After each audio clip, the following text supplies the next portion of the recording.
Thank you very much, gentlemen. This meeting is being held here for the reason that our caucus is being partially renovated, and for no other reason, in case someone has a penchant to rewrite this as well. Can I say that in the campaign I saw a lot of people who are voters, but I didn't see many of you. And what's astonishing about the requests that are coming from the media at the moment is how many people turned up after the election when we couldn't affect the vote, who somehow think we've got a terrible responsibility to be fulfilled where the media of this country is concerned. I regret that, because it's not democracy and it's not what MMP since the last 21 years has been about. I want to also say that when you see so many news articles and debates on television and in the media about the New Zealand First leader or what New Zealand First is going to do without us being present on occasion after occasion after occasion and for month after month, you somewhat realise that something's gone wrong with our democracy in terms of the fair presentation and balanced reporting. And then today in the Dom I pick up this paper and it's got an article from an experienced journalist, or I would have thought so, who begins in the first paragraph with respect to not being able to tell you what we're going to do. It says, but he's up to his old trick of keeping everyone guessing. Now frankly, if that's the value you place on journalistic integrity, you go right ahead. But the reality is, you could point to the Electoral Commission and others and ask yourself why it is that 384,000 people will not have their vote counted until the 7th of October. And maybe then, with a bit of presence of mind, you could say to yourselves, that may be the reason why New Zealand First has to withhold its view, because we don't know yet what the exact, precise voice of the New Zealand people is. And certainly most not would be the case if you have 384,000, that's 15% of the vote, yet to be counted. That will change things in my view. That's been our experience in the past, and we want to have regard to that. Now, as for today's meeting, we met as a caucus to run through every possible permutation or option that we had. We first of all forswore as a group of MPs to ensure that we didn't put our own personal views from the leader to the most newest member of caucus above the interests of the party and above the interests of the country. That's what I said election night, and that's what we're going to do. I want to tell you that we're not going to be persuaded or dissuaded by any of the speculative drivel that's been written by some of you around this country, and you should be frankly ashamed of yourselves. It's not true, it's utterly false, and I don't hate people, and nor do my colleagues hate people in the seminal way some of you seem to think. You might, but we don't. We know we've got a bigger responsibility and we're going to fulfill it, whether you're going to give us a fair go in that exercise or not. But what we're going to do is make a decision in the national interest where we know what the people of this country have said and in what numbers, and when we know with precision what we're dealing with. Because in the end, it is the economy we're talking about and the social consequences of that economy, and that is a huge responsibility. This will be the last press conference I'm going to hold until after the 7th of October. No matter what you ask or say, I can't with any intelligence, nor can my colleagues, tell you what we're going to do until we have seen all the facts. Now, most professional people have that view of life, so perchance does the party called New Zealand First. Any questions? Mr. Peters, are you, or have you, or are you going to speak to either Bill English or Jacinda Ardern before the 7th of October? Well, it's quite possible, but I want to be putting those caveats on any conversation with anyone, whether it be those two or anybody else, or anybody from the public for that matter. Because frankly, that's the circumstance that we've been delivered. We can't change that. And all I'm asking for is a bit of understanding, rather than the tripe that some people are putting out, malicious, malignant, and vicious in the extreme, of the nature which they were doing before the election without me being there and now they've continued it on. Do you see it would be a face-to-face meeting? Well, anything's possible. I mean, I had the unusual circumstance of getting in a queue this morning at the Auckland airport to have the next person behind me, the person I'm meant to despise according to one of the so-called media authorities in this country, namely Stephen Joyce. We had a brief conversation about that, of course. He was as understanding of the character of the person who wrote that as I am. Mr Peters, do you intend to stick to... Well, you're not getting a free hit here, mate. Get that free hit right now. Do you intend to stick to the deadline of return of writs that you had initially indicated earlier this year? What I said I was going to do is precisely what I'm going to do, and you'll know that date is the 12th, Thursday the 12th of October. It so happens that the 7th is a Saturday, but we got all that on train. We've been around here for a long time. We've got a rough idea what we're going to do. Maybe not as highly tuned or as intelligent as you people, but we do know what we're going to do. So would you expect to have some kind of scoping talks given that relatively narrow time frame between the Saturday and the Thursday, in terms of just initial discussions and maybe making some soundings in the week previous to specials? What would I sound? Their ideas, your ideas, policy positions? But we've had a campaign that's gone on for the last year. I know what they've said. I know what every other political party has said. I've got their costings.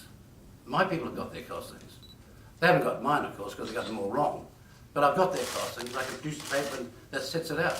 What would I sound them about? I'm just asking. I've got a very intelligent group of people who have worked their way through everyone's manifesto, worked at all the similarities, the possibilities, and where we might go. So when we do have a meeting, we'll have a very intelligent conversation, and we won't be, and you'll be grateful for this, wasting anybody's time. I'm just asking whether there might be some initial discussions once the negotiating teams have been established ahead of specials.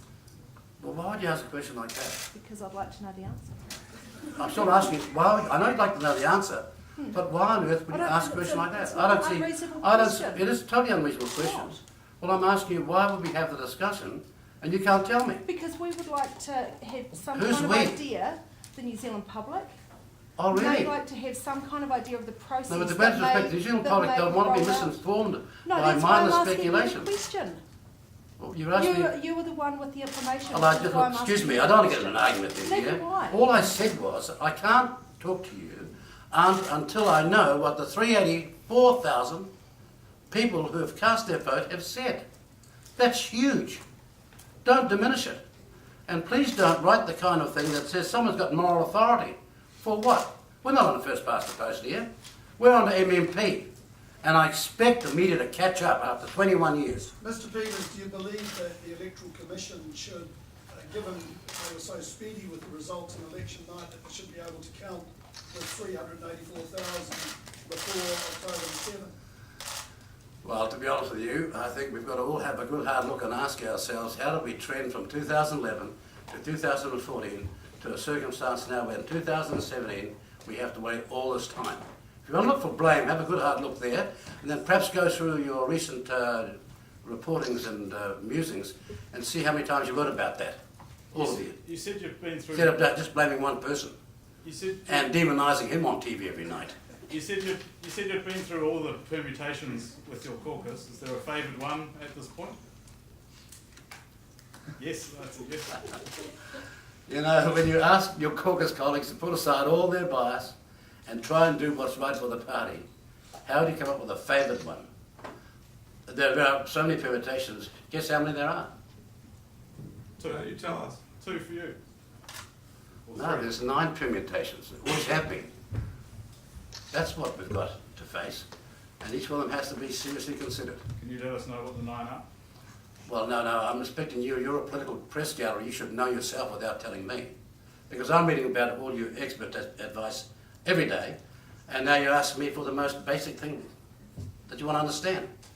Well, I'm talking to the experts now, namely you. Have you discussed who your negotiation team might be at this point? We've preliminarily put the groups together, yes, because there are specialists for various things, and that's being finalised. Mr Are you able Peters, to say who's part of that team at this point? Sorry? Are you able to say who's part of that team at this point? Well, not quite, no. You've said that you'll make a decision by October the 12th. Are you going to stick to that? Can we expect That was the first question over here. Which part of that did you miss? Mr. Peters, do you expect to have talks with all the other parties that are available? Well, this is not news of the world, right? Try and step it up here. Excuse me. Okay, sorry. I'm talking to Have you you. finished? Yeah, I have. Well, I mean, the first question I got asked was that. I answered as clearly and succinctly as I could. Then I got asked it again. That's the kind of thing I think is not good enough. But I'm talking to you now. Okay, my question was about how many separate negotiations you expect you may have. Would you have with the three parties we expect, National, Greens and Labour, separately, and is there anyone else you'd talk to? Well, I think they've clearly signalled, both Labour and National, that they want to talk to us as the two old parties, so to speak. But you wouldn't have separate talks with the Greens, say? Well, the team that they sided up with has signalled that they'd like to talk to us alone. What about? So you're happy with that? Well, whether I was, I'm not trying to trick whether you. I not, whether I was or not, it doesn't really matter. It's the outcome that would matter. Sorry, I'll drop the word happy and say, will you go along with that? Well, I just said to you at the start that that's the approach that they've both asked for, and no one in my caucus, I can tell you that, without speaking out of turn, has raised an objection to that. Do you have an objection to David Seymour being part of any coalition with you? For my readings of the expert advice to the public from namely yourselves, that's out of the question. So why are you raising it again? Have you got carrying a flag for him, are you? I mean, No, I'm just the asking. most expensive beneficiary in the country just lost his $750,000 job. That's what you told me, so I take that as read. And I haven't heard a demur from Mr. Seymour. He said he's taking one for the team, even though there's only a team of one. So that's not one of the 9 permutations. Take a wild guess, come on. He ruled himself out, you've all ruled him No, out, he's ruled so why is it himself being out. raised now? He's ruled himself back. Well, I can't see the sense of holding a press conference, you're going to ask a question like that. Mr. Seymour has ruled himself out, and Mr. English has ruled him out. Why are you trying to raise it? In terms of intelligently, why would you try evoke that now? Are you happy that your caucus is in a good position for negotiating one-on-one, sort of in terms of different policy areas, or will it all be through you? So, like in terms of education, would it be Tracy Martin talking to Chris Hipkins, or would it all be going through you? Well, of course it's going through my negotiating team. It's never gone all through me. How Tell big you what will your you've seen. team be? Huh? How big will your team be? Possibly about 7 or 8. Just under a Mr. billion. Peters, have you yet got to the bottom of who leaked the pension information during the campaign? What's the next question? Well, you've I'm here to talk about what everybody said they wanted me to talk about was how things to do with coalition formation going on. And that's what I'm here to talk about. That's what we had a discussion about in caucus today, and that subject didn't arise. Has your caucus defined any sort of bottom line policies that they each want to see Look, negotiated? the term bottom line was your phrase during the whole election. You kept it up day in, day out. It wasn't New Zealand First phrase. It's the kind of misrepresentation that one has to live with. So But what we, do you- but we survived, I tell you, we survived okay, but it's not our term. Mr. Peters, to use another term, is there anything that's New Zealand First policy which is non-negotiable?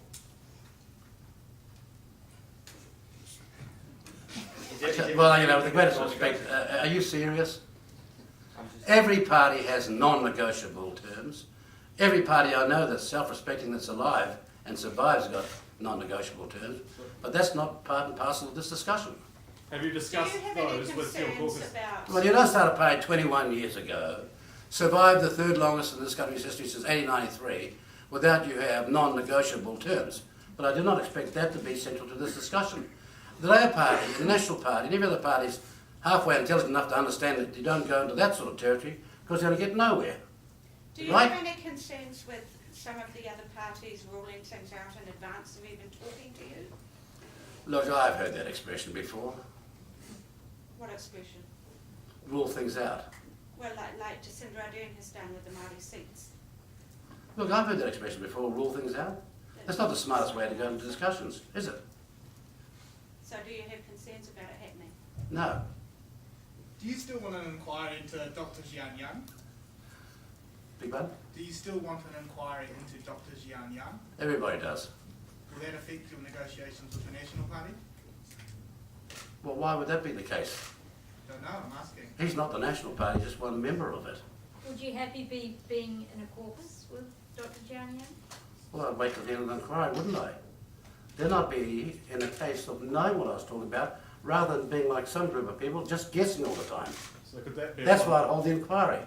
Could that be a bottom line then, that there is an inquiry? No, look, please don't come and talk to me about bottom lines for the umpteenth time. I kind of think it's a thing to do with common sense. Someone has raised some serious allegations, really serious. Those allegations, if they're not true, are defamatory and libelous. And I'm not going to let that just slide by, no. So I think an inquiry should be held. Would a grouping with the Green Party be an obstacle for New Zealand First? We're not in a grouping with the Green Party. No, but would a potential grouping, so if you were obviously negotiating with National versus Labour and the Greens, would the involvement of the Greens be any kind of obstacle for your party?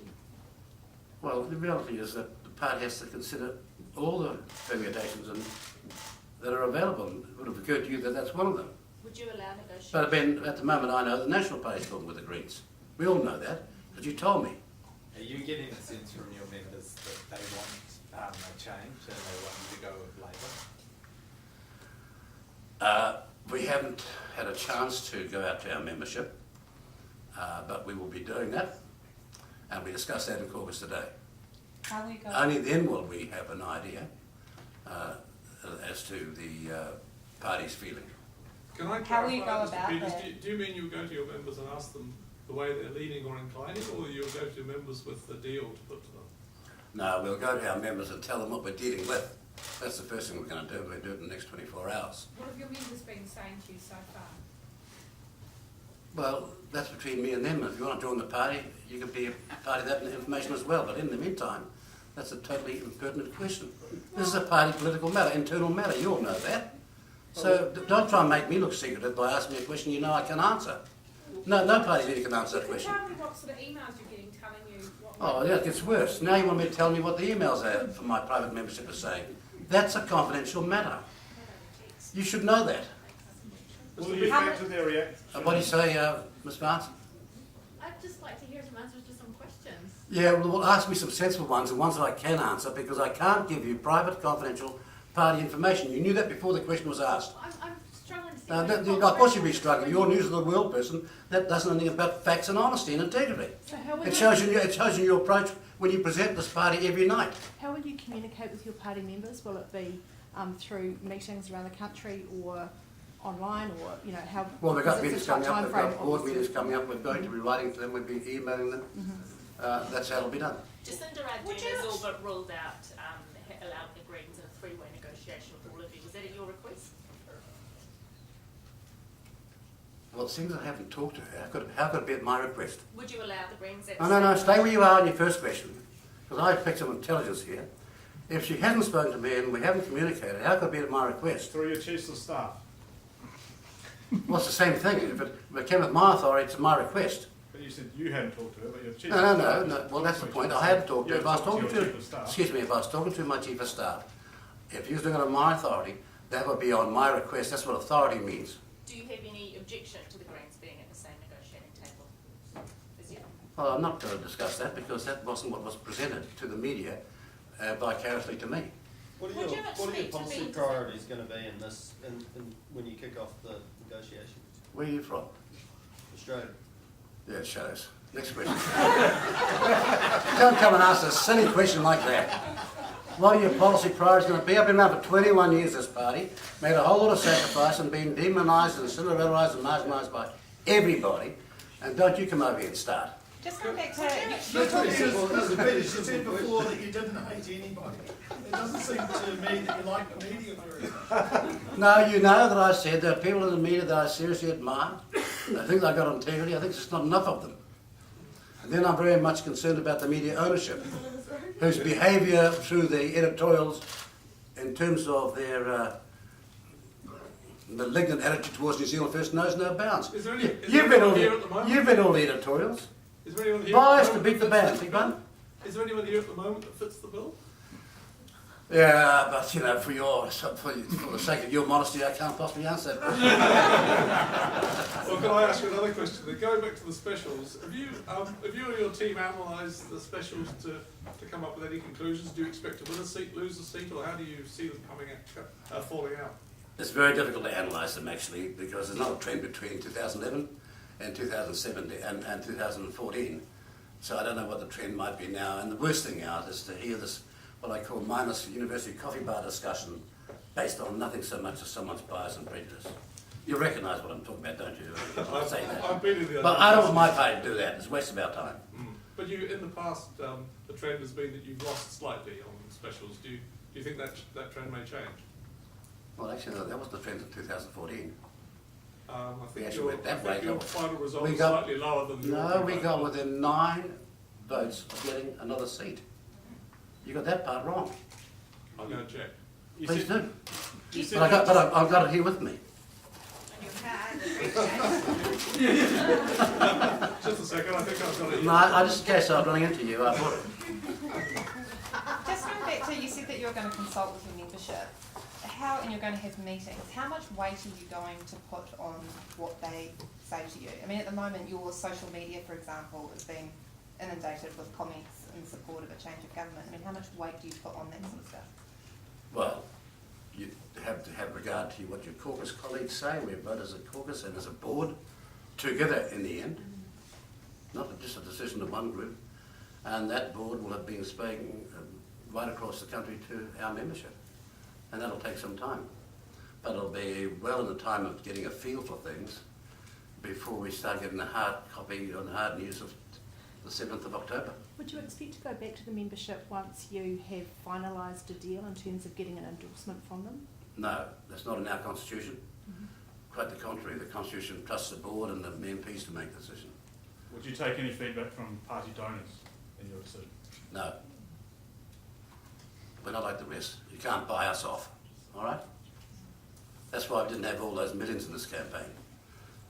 I mean, it seems to be rather trite as far as you guys are concerned, but it actually is a disgraceful development in New Zealand politics. Are you considering asking for an electric deal in, say, Northland as part of... For what?